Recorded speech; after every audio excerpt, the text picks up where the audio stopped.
I try to imagine a fellow smarter than myself, and then I try to think, what would he do? Charge up your axons, ready your receptors, and shift your lobes into upper beta phase. You are listening to Smart Drug Smarts, the podcast dedicated to helping you optimize your brain with the latest breakthroughs in neuroscience, nootropics, and psychopharmacology.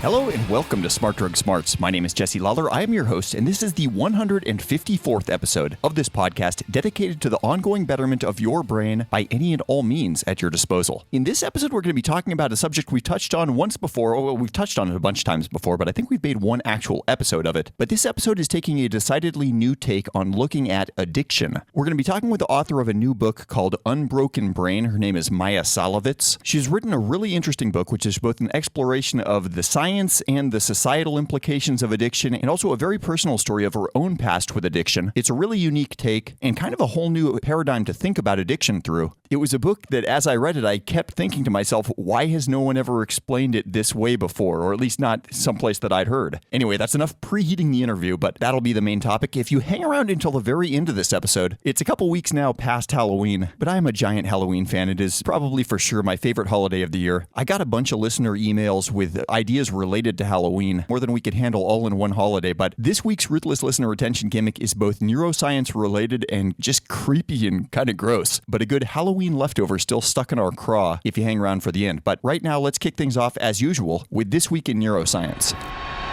Smart Drug Smarts, This Week in Neuroscience. Okay, so keeping it on theme with talk about addiction, there are recent findings published in the Journal of Neuroscience related to a study by the Wake Forest Baptist Medical Center looking at an animal model of cocaine addiction in our friend the rat. Specifically, they were interested in what the long-term effects of cocaine on the brain were, and to get sort of a model of cocaine addiction in rats, what the researchers did was allow rats to self-administer cocaine as much as they wanted for up to 6 hours. So 6 hours a day for a period of 5 days, these rats were put at an all-you-can-eat cocaine bar, essentially, and over the course of that 5 days, that would generally lead to increased intake, the animals building up a bit of a tolerance and winding up in uncontrolled binge-like behavior by the end. They also had a control group in this experiment. Those rats were given access to all the salt water that they wanted. Unsurprisingly, salt water was not nearly as popular with the rats. After this 5-day period of cocaine access, party time was over for the rats. They were taken away from all access to cocaine for either 14 or 60 days. And the scientists knew from other studies that cocaine has effects on the dopamine system and dopamine transporters, so they were particularly interested in how long it would take the animals to sort of return to baseline as far as how they would deal with endogenous dopamine after they were taken off of the cocaine. Now, at the end of the period of abstinence away from the cocaine after that 5-day cocaine binge, even in the shorter time window of 14 days, the rats' dopamine transporter systems appeared to be normal. They appeared to restabilize, and there wasn't really a difference between the control group and the rats who had been doing cocaine. What was interesting was the difference in the rats' behaviors when they were given access to cocaine again following this abstinence period. Now, all the rats, even the rats who had not received cocaine originally, those who were in the saltwater group, were then given access to cocaine again. They could self-administer cocaine, and the scientists watched the rats' dopamine systems and their tolerance levels, how much cocaine they did, when they backed off, said enough was enough, and here they saw really big differences. It turned out that even a single self-administered dose of cocaine, even if it was after this full 60 days away from it, would fully reinstate the tolerance levels that the animals had to cocaine in the animals that had been cocaine binging earlier. So even if the rats had gone clean, they're physiologically normal after this long period, once they got some cocaine back in their system, they were right back to where they started as far as how much cocaine they seemed to need in order to be satisfied. The study's lead author, Sarah R. Jones, said, even after 60 days of abstinence, which is roughly equivalent to 4 years in humans, it only took a single dose of cocaine to put the rats back to square one with regard to its dopamine system and tolerance levels. According to data from the Substance Abuse and Mental Health Services Administration, there are more than 700,000 people in the United States alone who deal with cocaine addiction. And cocaine addiction, by the way, this is very relevant to what we'll be talking about in the coming interview. They're defining addiction as repeated and failed attempts at abstinence that often end in relapse, which when you think about it is sort of a redundant definition, because how else would a failed attempt at abstinence end except in relapse?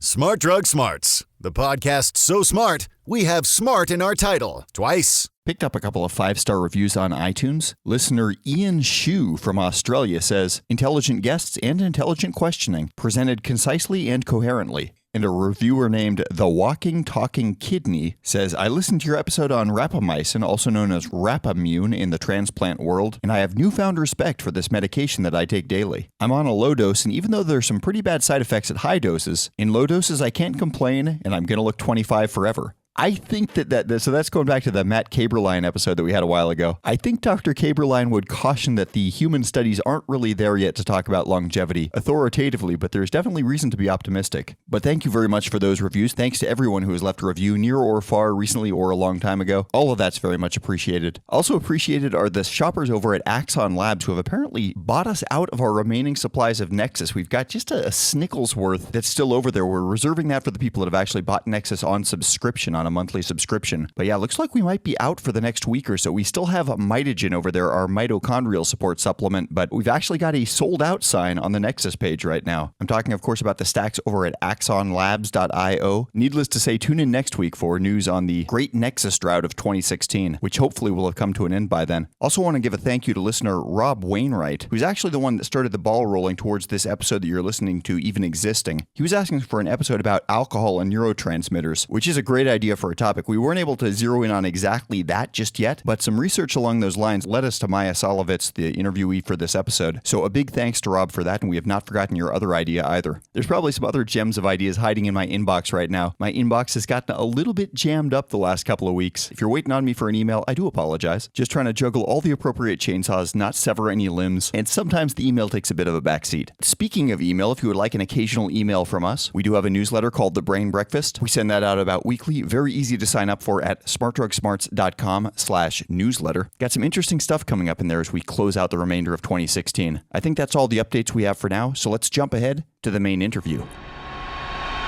Smart Drug Smarts.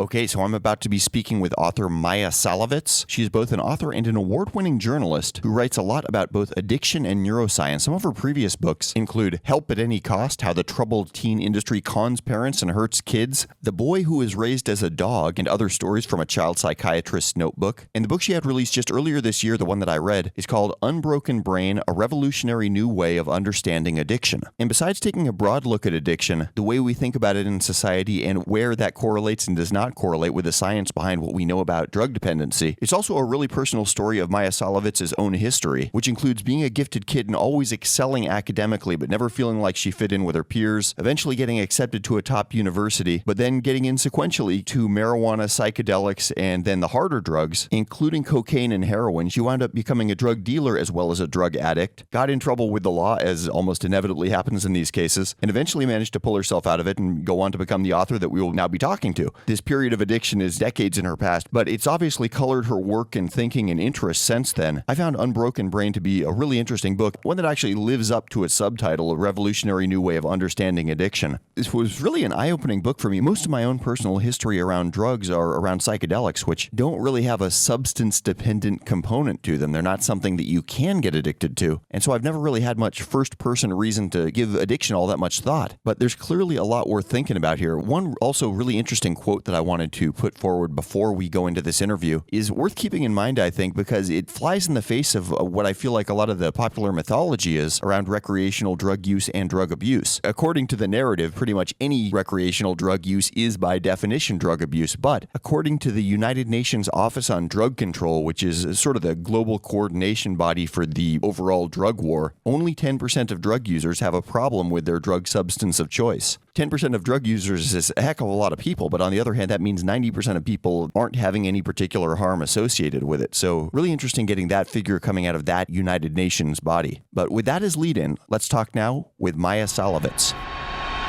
Addiction is defined in DSM, which is the Diagnostic Manual of Psychiatry, and by the American National Institute on Drug Abuse, as essentially being compulsive drug use that continues despite negative consequences. So if you think about what that actually means, it means that people are basically not learning from punishment. So that's a problem with learning right there. The other thing is that addiction tends to develop in the teenage years, and this is an important part of brain development. This is an important time for brain development. So that fits with a lot of developmental disorders, which tend to either be apparent in the first few years of life or become apparent by adolescence or early adulthood. What's interesting with addiction even is that there are things that predispose people to addiction that are visible in very very early life. But thankfully, 3-year-olds cannot get drugs. And what are some of those early correlational cues between child behavior, child circumstances, and future drug addiction? So there's a researcher, Patricia Conrad, who has designed a prevention program based on the fact that there are these early precursors to addiction. They tend to be in the child's temperament, and some of them are opposite to each other. So, for example, a very bold, not easy to intimidate child may be at higher risk for addiction because they are seeking intense stimulation.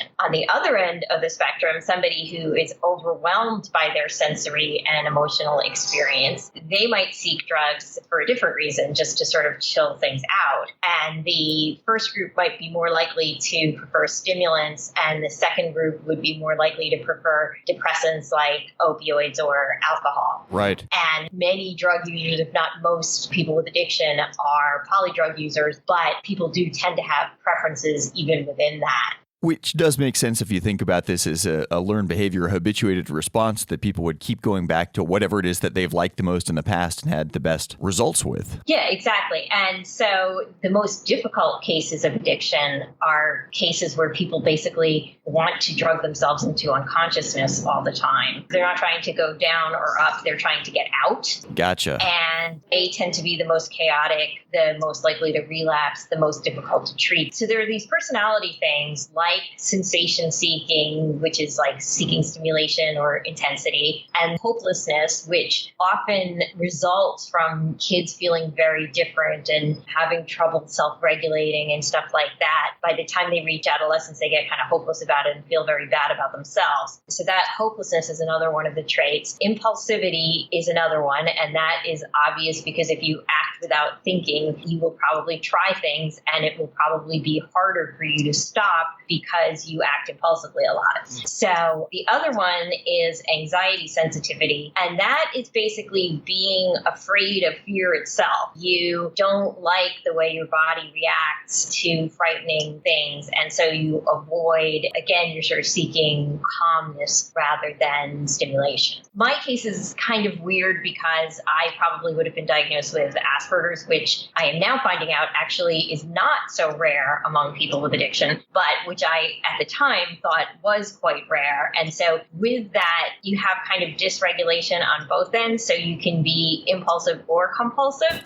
Yeah, you can have people who swing back and forth like that, but most people with addiction tend to have one of these traits that is far more dominant than others. And very few people have all of them. And that's important because there's been this idea that there's this addictive personality that makes you incapable of control with any psychoactive substance if you've ever had one type of addiction. And that just is not backed up by research. The other idea of the addictive personality tends to be lying, manipulative, horrible, bad person. And that also is not borne out by the data. The people that have a condition called antisocial personality disorder, which does involve harming others, being manipulative, being callous, lying, that sort of thing, they're overrepresented among people with addiction, but most people with addiction, thankfully, do not have that. And the dishonesty that sometimes appears during addiction is just kind of like the same sort of dishonesty that appears when people are trying to hide an affair.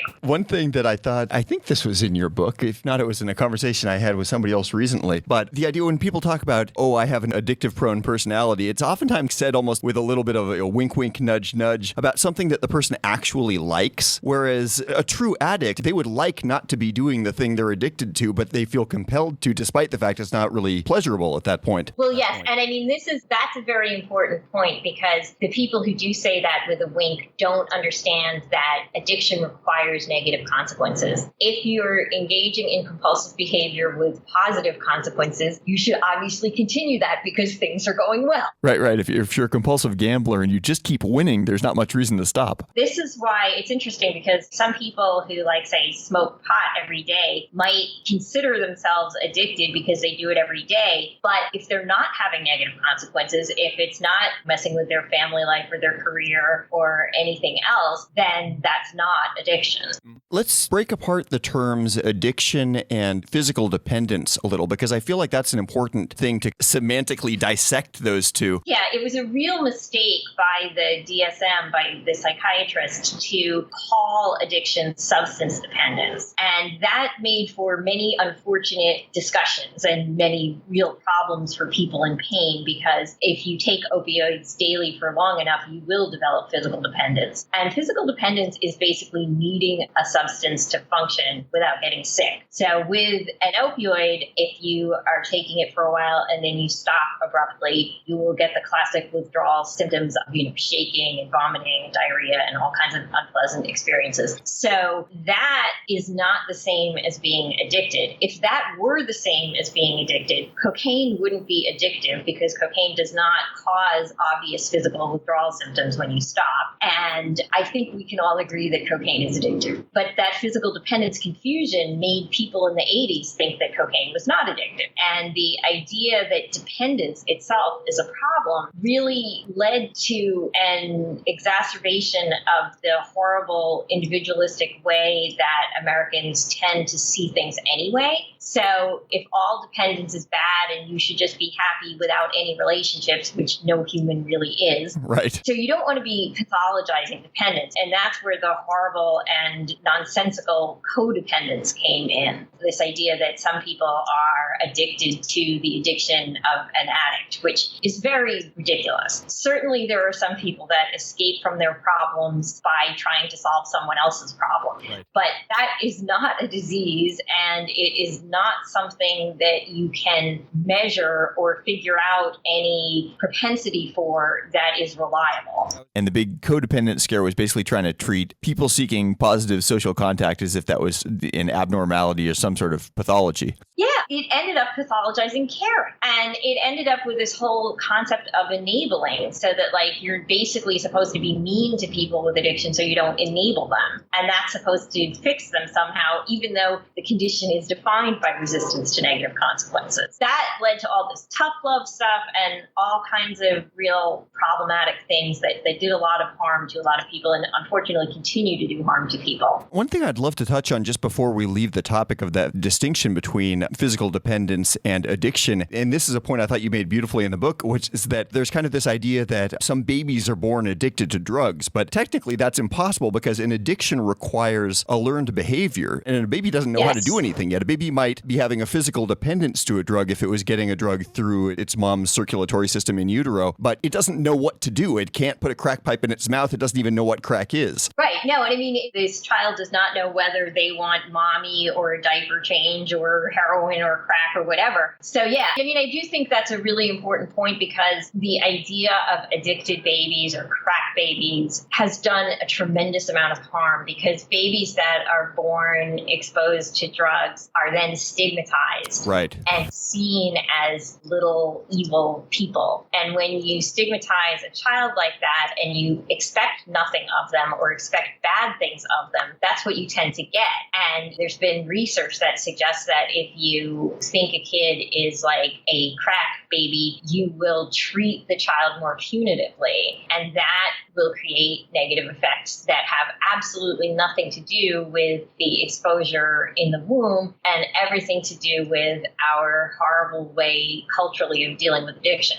Another thing that I thought was a really interesting point was the number of people, and you cited some studies in the book about giving opioid or heroin in particular to kind of regular folks, and the number of people that just didn't like it. And that sort of flies in the face of the popular mythology, which is that, anybody, if you jab a needle in their arm with heroin in it, they're going to have this blissfully euphoric thing that's better than whatever they've ever experienced. And that's just the reason to stay away, because it's like this siren song that nobody could possibly willpower themselves out of, but some people don't even like it. No, it is definitely not the case. And there are some amazing studies that would never pass an institutional review board these days, but where they basically gave a bunch of people heroin and made them take it for days, and they hated it. And of course, what's interesting about that is that when you are somebody who's addicted to opioids, what you are looking for often is just turn down the volume on the world. Mm-hmm. And if your volume is already turned down, that's going to feel horrible. A thing that people often don't understand about addiction is that not everybody is starting from the same place. So if you are depressed and you are sort of very much below baseline emotionally,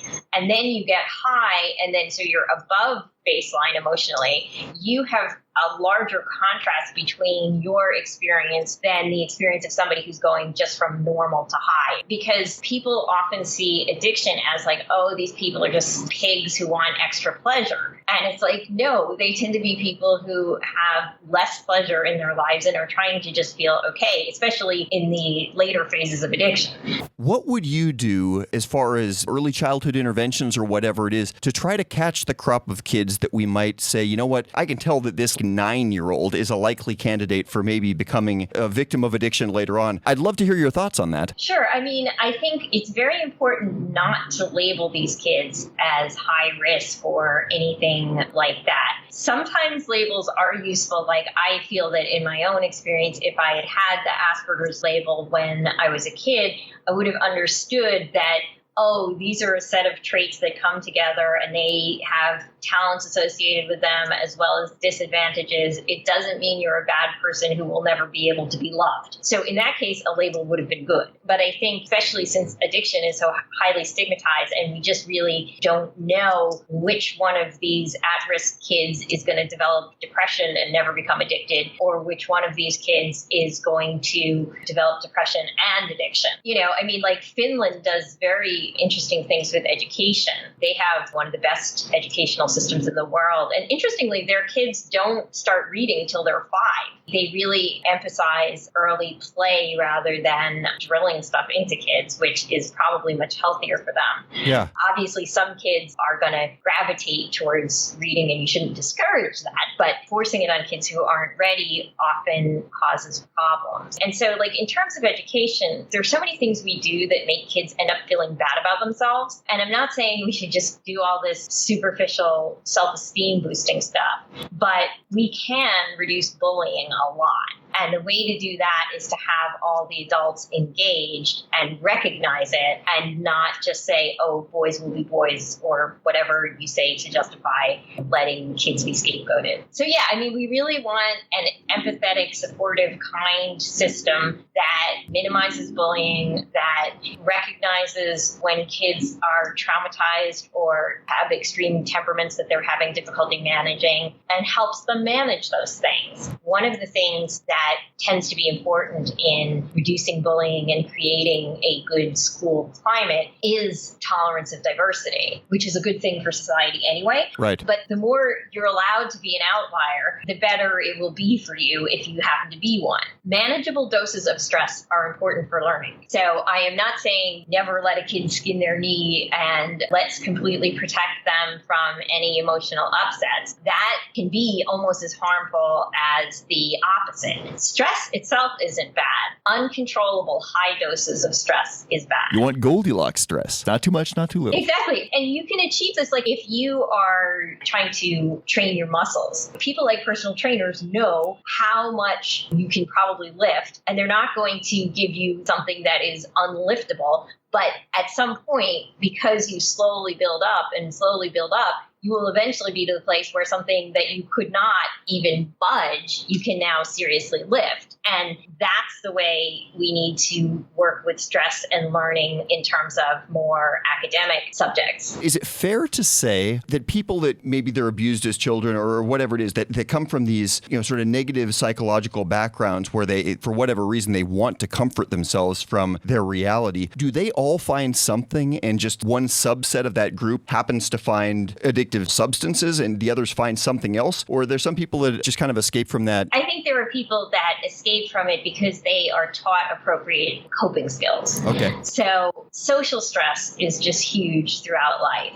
And the only cure for social stress is social support. If people know how to get the love and support that they need, their own natural endorphins will give them a heroin-like experience, so that if they take heroin on top, they'll be like, this is blocking me from experiencing goodness. Our opioid system is really there to create social bonding between parent and child and between lovers and between friends. So what happens every time we create a social connection is that we're a little bit addicted to that person, so that when we see that person, our stress level goes down, and when the relationship is problematic, our stress levels go up. The social stress stuff, aside from being a horrible experience, is really interesting in the way it relates to the physiology. But yes, there will be a lot of people who throw themselves into work or throw themselves into sports or a million other things that can either be healthy habits that you use to modulate stress, or that you can overindulge in a way that creates compulsive behavior despite negative consequences. It's amazing that we've chosen to demonize this one particular coping mechanism of physical substances, where there's others that might be sort of frowned upon, but you don't get thrown in jail for. Well, yeah, I mean, I went to a conference years ago where this Australian researcher was describing how we need to put spikes on mountains so that hang gliders will die from them and they will be discouraged from hang gliding. I mean, climbing Mount Everest until very recently, and this may have changed because I don't know the latest statistics, but it used to be a death rate of 1 in 3. And it's just these days, when a zillion people have been up there, it's just as selfish to put your life at risk like that as it is to do so via drugs. But people see the drugs as evil because you're getting unearned pleasure, and the mountain as an achievement because you really have to suffer in order to achieve. And these things go to very deep cultural ideas. I think the demonization of people with addiction goes back to our original sin in America of racism. Right. And even alcohol prohibition was driven by anti-immigrant and anti-Black sentiments. This amazed me when I found this out, but the Ku Klux Klan was one of the biggest supporters of prohibition. How did that work? Could you give us a little history lesson? That's such an interesting tidbit. I'd love to have you unroll that one a bit. Sure. I don't know enough about how that worked, actually. It wasn't the Women's Christian Temperance Union, but it was the other big prohibitionist organization. The membership just completely overlapped between them and the Klan. And there were statements by people in the Klan saying nothing bonds us closer together than our universal desire for prohibition, which presumably is not exactly accurate since there's probably racism binding them together. But anyway, it shows how important the cause was. And basically, they did not want Black people getting alcohol because they might rebel. With marijuana, there was all this fear about Mexican people and Black jazz musicians and white women. Yeah, and the white women thing. Yeah, I mean, it really cuts to the heart of social anxieties. And yeah, white men need to get over themselves. And I mean, I'm not saying this in a way, hopefully, that people will think that would be, I guess, a sort of racist way. I just mean that the fact that all of our drug laws did involve sexual anxieties of white men about other races stealing their women is an interesting one. So, I mean, the other thing, like you were saying about sort of demonizing one particular coping mechanism, it's even worse than that because we allow cigarettes and we allow alcohol, but we demonize less harmful drugs like marijuana and equally harmful drugs like cocaine and opioids. The point is just that people tend to think that drug prohibition occurred because the FDA or its equivalent sat down and said, okay, we're going to weigh the risks of these various drugs and decide which ones should be legal. And they settled on alcohol. You couldn't possibly do that rationally. If you were using any kind of metric of risk and benefit, those would not be the two you would choose. Right. So I think this is especially important with doctors because doctors have often sort of supported ongoing drug prohibition because they have been educated that marijuana is very, very, very bad. And even if we don't know how bad it is yet, it still is very, very bad.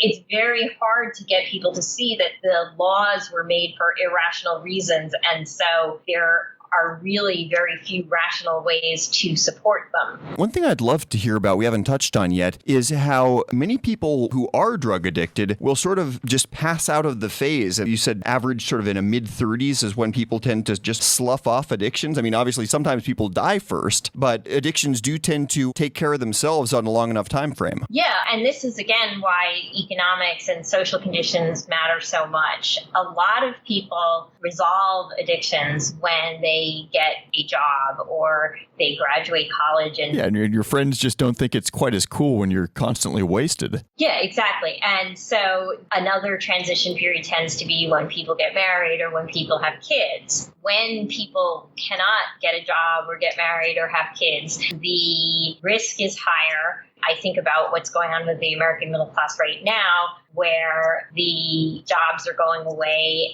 and people have a lot of uncertainty, and it is hardly surprising that we have an opioid epidemic at the moment. I think a lot of the social fear about people doing drugs nowadays also comes from the idea that if somebody is a drug addict, then they're going to want to get drugs so bad that they're going to commit a bunch of crimes. And really, it's like the drugs driving person-on-person crime against strangers is one of the main scare tactics that's still sort of around, and that to the extent the public does want drug laws on the books, that's one of the reasons why. Well, and I mean, the irony there is that those laws are what make it so expensive so that people end up resorting to crime in order to afford them. Now, this does not mean that we should have free heroin in the streets. That would cause another set of problems. And what it does mean is that the connection between addiction and crime is largely due to the way we regulate or fail to regulate drugs. We do not see alcohol trade-related shootouts anymore. And, I think marijuana legalization will be a huge step forward towards having people understand that prohibition just does not work. Now, I think the ways of dealing with drugs like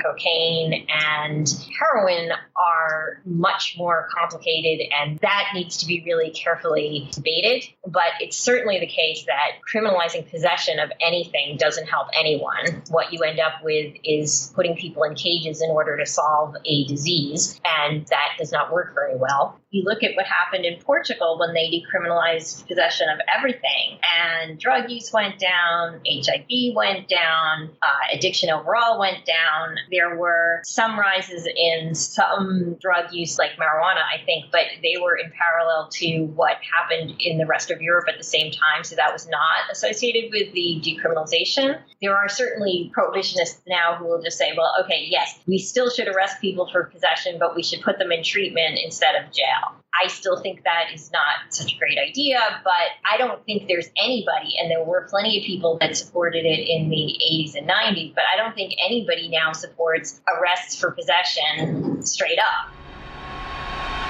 Smart Drug Smarts. So thank you so very much to author Maia Szalavitz for that conversation. Again, that book is called Unbroken Brain, and we'll have a link to that up on the website. That book will also be hanging out for long-term on our bookshelf page at smartdrugsmarts.com/bookshelf. There's something about drug abuse and recovery stories that really lend themselves well to the narrative 3-act structure. Somebody getting into a problem, the problem worsening progressively until some crisis point is reached, and then eventually getting themselves out of it, which is not to say, of course, that everybody with drug addiction successfully gets out of it or has a narrative-worthy story at the end. But as with so many narratives that can be disasters for the people involved, it can make for some entertainment/education for those of us on the receiving end. So thank you so much to Maia Szalavitz for putting that story down on paper. At some point in the future, I also want to have an episode not specifically on addiction, but sort of the general topic of intoxication. I've been reading a lot about intoxication in the animal world, how humans are far from the only creature that likes to alter its consciousness. The list is so long and, in many cases, so funny that it probably deserves an episode unto itself. The tip of an iceberg, just to give you a taste, if a group of rampaging elephants can said to be the tip of anything. There was a story, apparently true, from India in 2012, where a group of almost 50 elephants broke into a liquor store and went after moonshine, or the local equivalent of moonshine, some really, really strong alcohol. They guzzled 18 containers of the stuff and then wanted more, wound up raiding and destroying 3 nearby buildings trying to find more alcohol when they'd drunk the first place out of liquor. This, of course, is not much of an advertisement for responsible drug use, but anyway, intoxication episode sometime later, probably early 2017. But for now, let's move on to the ruthless listener retention gimmick.